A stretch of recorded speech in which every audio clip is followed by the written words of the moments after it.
We welcome you back to Longhorn Weekly with head coach Shaka Smart.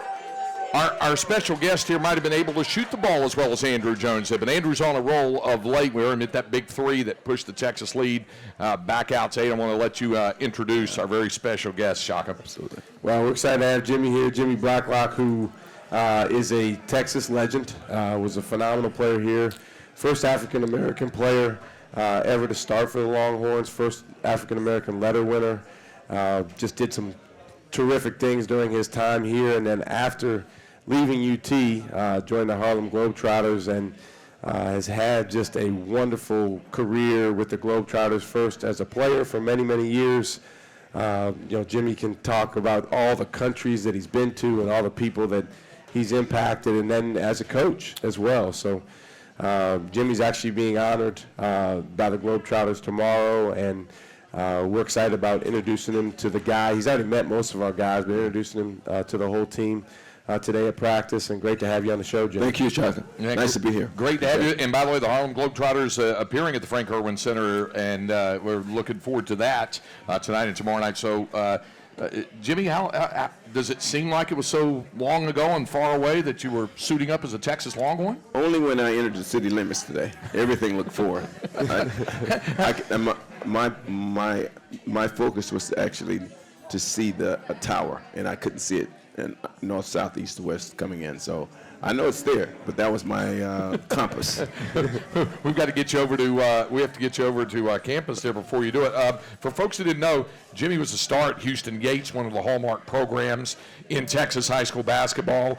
Was a point guard at Tyler Junior College, and then played for Coach Black, for Coach Leon Black. Absolutely. And as Shaka mentioned, in the 1970-71 season, Jimmy became the first African-American starter and eventually the first African-American basketball letterman for the Longhorns. Led the team in scoring, was voted the team's most valuable player. And this gets into something I've got to get you to jump into, because when I read this for the first time, I was like, what? And Coach Black, who's great to visit with, said that he always believed that coaches' protests to league officials cost Jimmy what could have been a banner season of 71-72. Longhorns went to the Sweet 16 that year, by the way, but in the midst of one of the best seasons in Texas history, before injuries really hampered the season, cut him short in the regional, Jimmy gave up his starting point guard spot. The opposing coaches argued that Jimmy's quick first step was illegal and should be called traveling. Is that true? I mean, how did all of that unfold? You had to bring that up.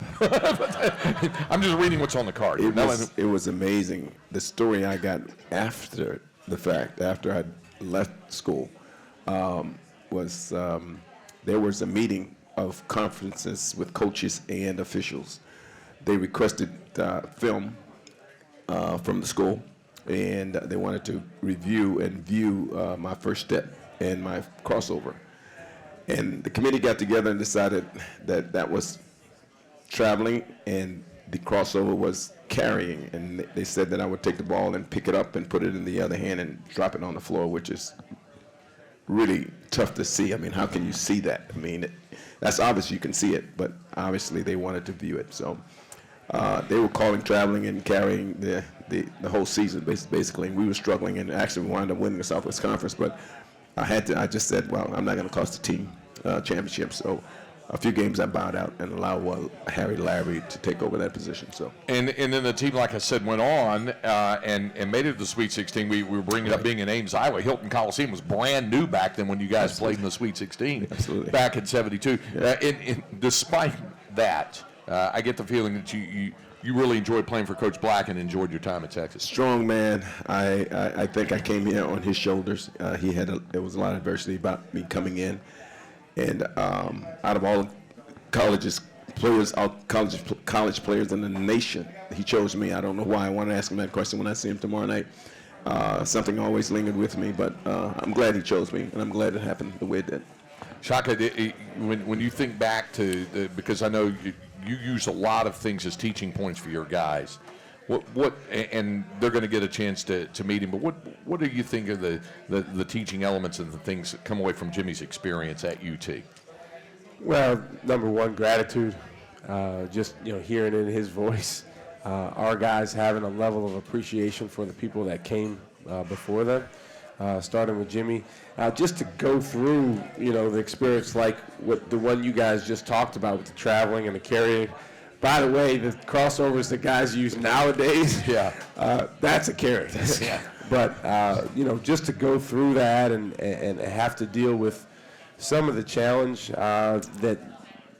that went along with that time period when basketball was not yet fully integrated as a sport, it says a lot about his character. So I'm excited, for our guys to learn, more about him, and also the fact that he just takes so much pride in UT even all these years later. Jimmy, I want to get into your time with the Globetrotters a little bit. I want to leave us enough time on that in a full segment. So we're going to take a break. When we come back, and Shock, I'd like you to stick around as well, because this is it'll bring about some interesting discussion here as we visit with Jimmy Blacklock, lifetime Longhorn, and of course former player and coach now of the Harlem Globetrotters. We'll continue with Longhorn Weekly from Pluckers, the West Campus location here in Austin, here on the Longhorn Network and the Longhorn Radio Network from Learfield IMG College. We welcome you back to Longhorn Weekly with head coach Shaka Smart. Our special guest during this portion of the program, lifetime Longhorn and the current coach of the Harlem Globetrotters, who played with the Globetrotters as well, Jimmy Blacklock. In 1974, Jimmy joined the Globetrotters. You talk about beginning a lifetime relationship with, as everybody knows, the goodwill ambassadors of the game. He played in over 2,500 games in 62 countries with the team through the 1987 season, and was a player coach in 1997. And then Jimmy returned to the team in 2011, currently in his 5th season as a full-time coach with the Globetrotters. So many memories, so many places. What really is going to stand out to you about your time as a player with the Globetrotters? Well, so many memories, so many places. To date, I've been to about 107 countries.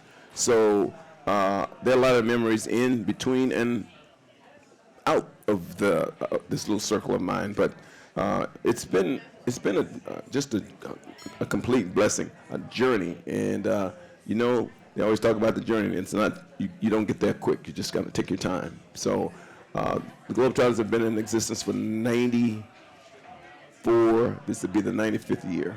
That's a long time. It is one of the longest living sports attraction in the world. And we put out phenomenal athletes. I mean, the athletes, players, you just don't know, haven't heard about. But it's been going on for that length of time. It's still going on, and it will continue because it's a fan and a family atmosphere. It's an entertainment that nobody else is putting on, not even the NBA. Matter of fact, the reason the NBA exists is because of the Globetrotters. The NBA used to be the team that would come out and perform before the Globetrotters. Wow.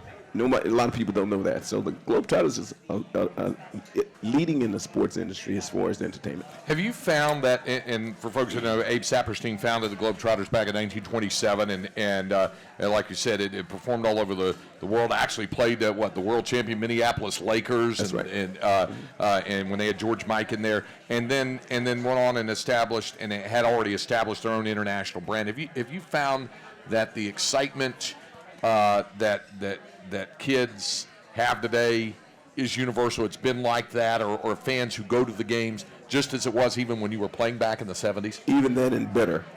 International, we are all over the place. We have an Asian player now from China who is a phenomenal player.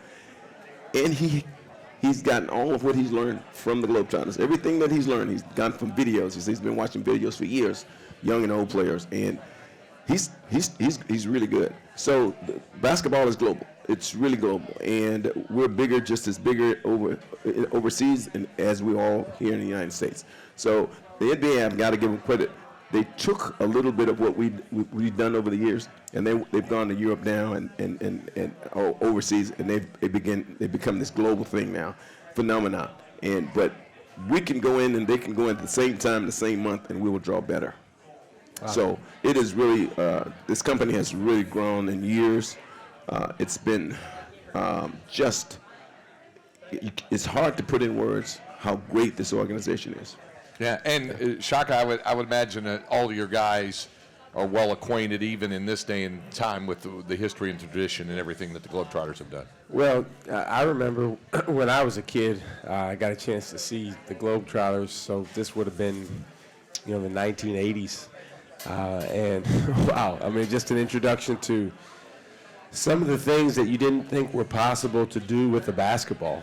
And I think probably the thing that's most exciting, and I'd love to hear your thoughts on this, Jimmy, and that the Globetrotters exemplify maybe better than any other team that plays the game, is just the joy for the game of basketball and what it can do, not only the joy for the person playing, but the joy for the people watching. And when you really boil it down, that's what sports are supposed to be about. A lot of times there's a lot of other factors that get rolled into it, but man, you guys do a phenomenal job of that. Thank you, John. Yeah, Jimmy, would you say that also, because when folks look at the Globetrotters, they look at them as being not only the ambassadors of goodwill with all that sort of thing, but also the entertainment element. But I've always thought that the Globetrotters provide the entertainment through basketball, and that was a big part of it. What you guys do with a basketball, how you do it. And toward that end, when you first joined the Globetrotters in 1974, how different did your game have to become to be a Globetrotter at the heyday of Curly Neal and Meadowlark Lemon and those guys back then? I didn't have a game, to be honest with you. I mean, I had a basketball game. I didn't have that type of game. Matter of fact, they liked that crossover move and said, "Yeah, well, you can do that, right?" I canceled them out for years. They chased me for about a year, and at the time I was in camp with the Washington Bullets at the time.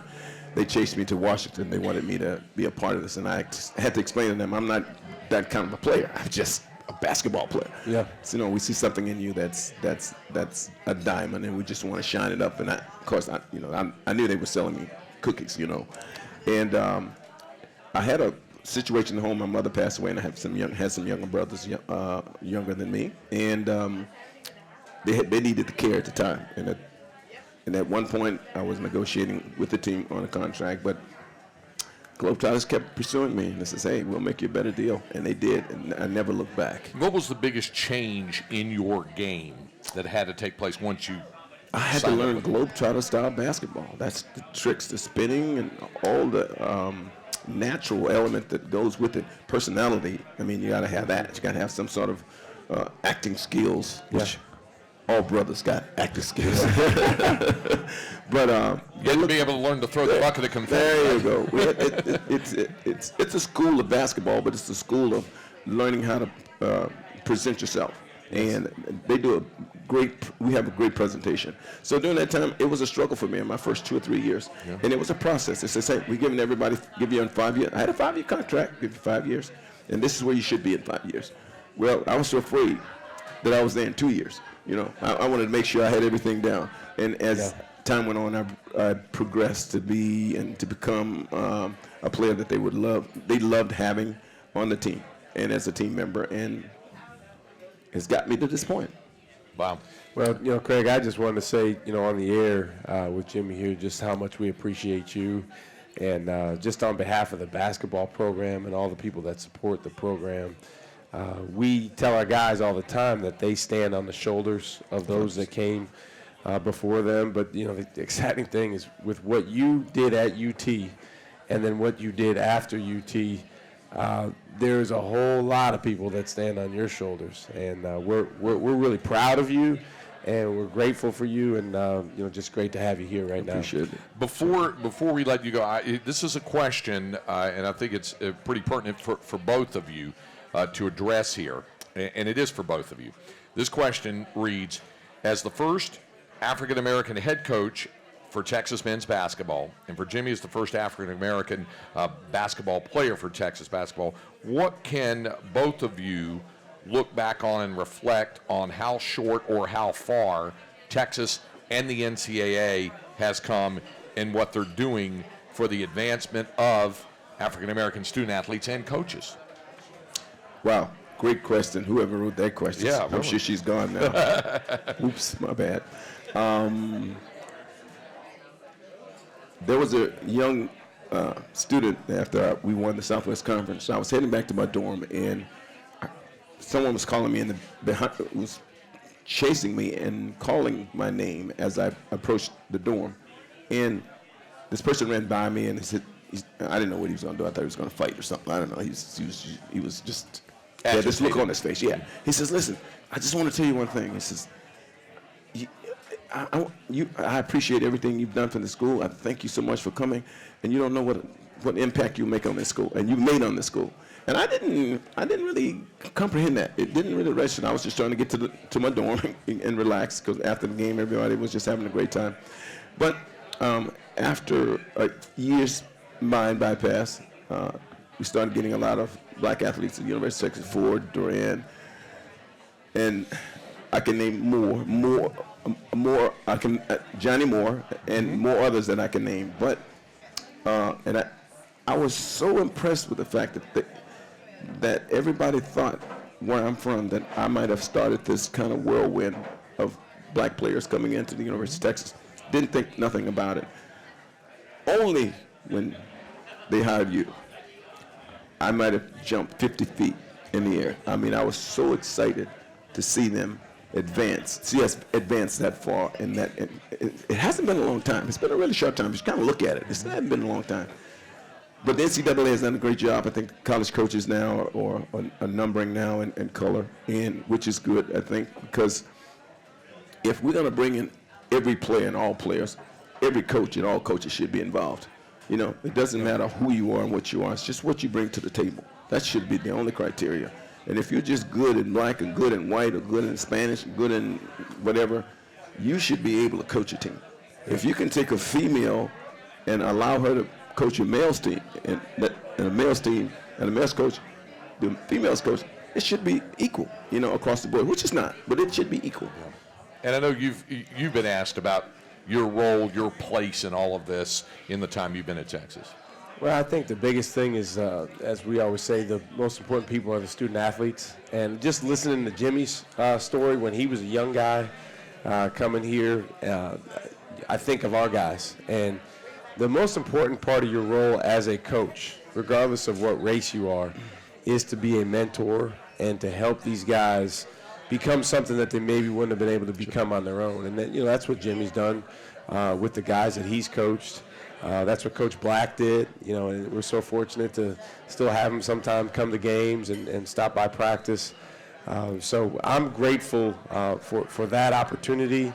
And sometimes I think maybe because we're so focused on what's right in front of us, we lose sight of who's really watching, you know, and who's paying attention. And, you know, kind of to Jimmy's point about the anecdote after the game, sometimes it surprises you, you know, just who is paying attention and who's looking at what you're doing. So, you know, again, just very, very grateful to have the opportunity and super excited about having Jimmy here today. Harlem Globetrotters tomorrow night at the Irwin Center, and Jimmy will be honored there, and it'll be good to see Coach Black as well. Jimmy, thanks for coming by. We appreciate it. Jimmy Blacklock with us, lifetime Longhorn and coach of the Harlem Globetrotters.